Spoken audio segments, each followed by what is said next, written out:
Exodus chapter 1. These are the names of the sons of Israel who came to Egypt with Jacob, each with his household: Reuben, Simeon, Levi, and Judah, Issachar, Zebulun, and Benjamin, Dan and Naphtali, Gad and Asher. All the descendants of Jacob were 70 persons. Joseph was already in Egypt. Then Joseph died, and all his brothers, and all that generation. But the people of Israel were fruitful and increased greatly. They multiplied and grew exceedingly strong, so that the land was filled with them. Now there arose a new king over Egypt, who did not know Joseph. And he said to his people, "Behold, the people of Israel are too many and too mighty for us. Come, let us deal shrewdly with them, lest they multiply, and if war breaks out, they join our enemies and fight against us and escape from the land." Therefore they set taskmasters over them to afflict them with heavy burdens. They built for Pharaoh store cities, Pithom and Ramses. But the more they were oppressed, the more they multiplied, and the more they spread abroad. And the Egyptians were in dread of the people of Israel. So they ruthlessly made the people of Israel work as slaves, and made their lives bitter with hard service, in mortar and brick, and in all kinds of work in the field. In all their work they ruthlessly made them work as slaves. Then the king of Egypt said to the Hebrew midwives, one of whom was named Shiphrah and the other Puah, "When you serve as midwife to the Hebrew women and see them on the birth stool, if it is a son, you shall kill him, and if it is a daughter, she shall live." But the midwives feared God and did not do as the king of Egypt commanded them, but let the male children live. So the king of Egypt called the midwives and said to them, "Why have you done this, and let the male children live?" The midwives said to Pharaoh, "Because the Hebrew women are not like the Egyptian women, for they are vigorous and give birth before the midwife comes to them." So God dealt well with the midwives, and the people multiplied and grew very strong. And because the midwives feared God, he gave them families. Then Pharaoh commanded all his people, "Every son that is born to the Hebrews you shall cast into the Nile, but you shall let every daughter live." Chapter 2. Now a man from the house of Levi went and took as his wife a Levite woman. The woman conceived and bore a son. And when she saw that he was a fine child, she hid him 3 months. When she could hide him no longer, she took for him a basket made of bulrushes and daubed it with bitumen and pitch. She put the child in it and placed it among the reeds by the river bank.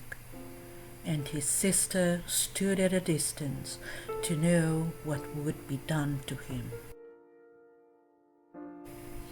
Now the daughter of Pharaoh came down to bathe at the river, while her young women walked beside the river.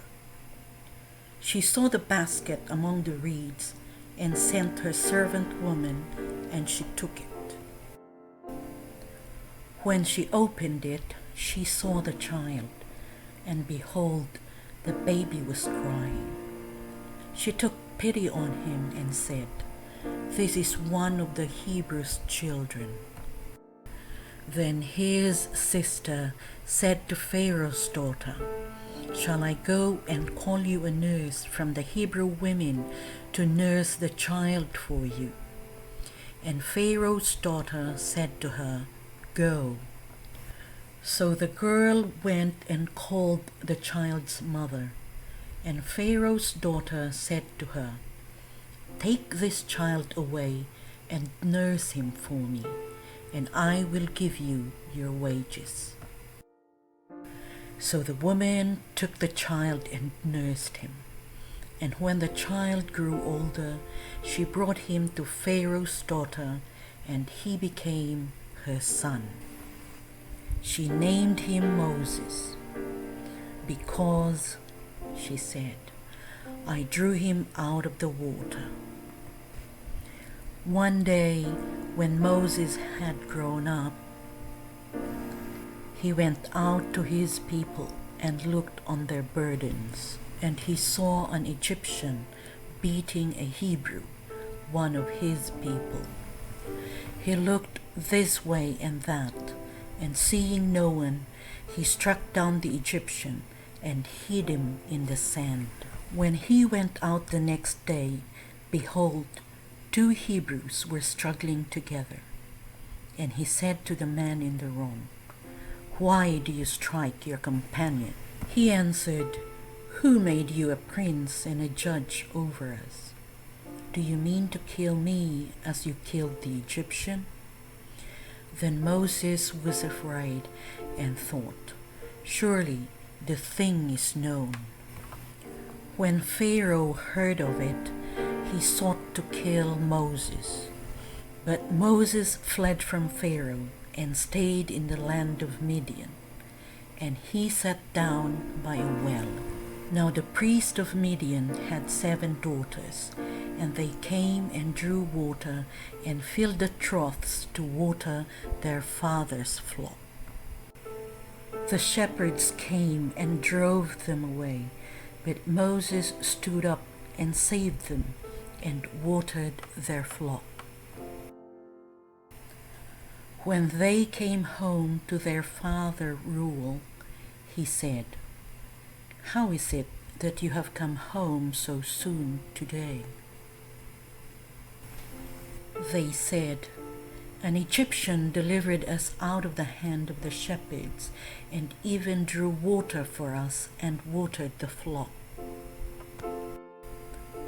He said to his daughters, "Then where is he?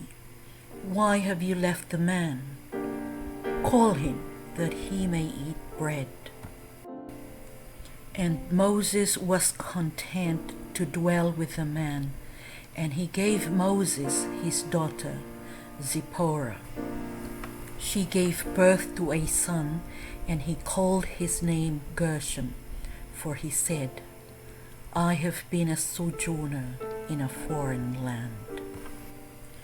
During those many days, the king of Egypt died, and the people of Israel groaned because of their slavery and cried out for help.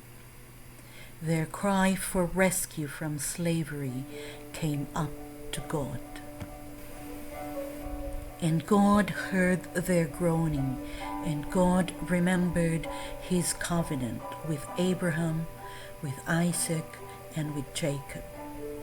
God saw the people of Israel, and God knew.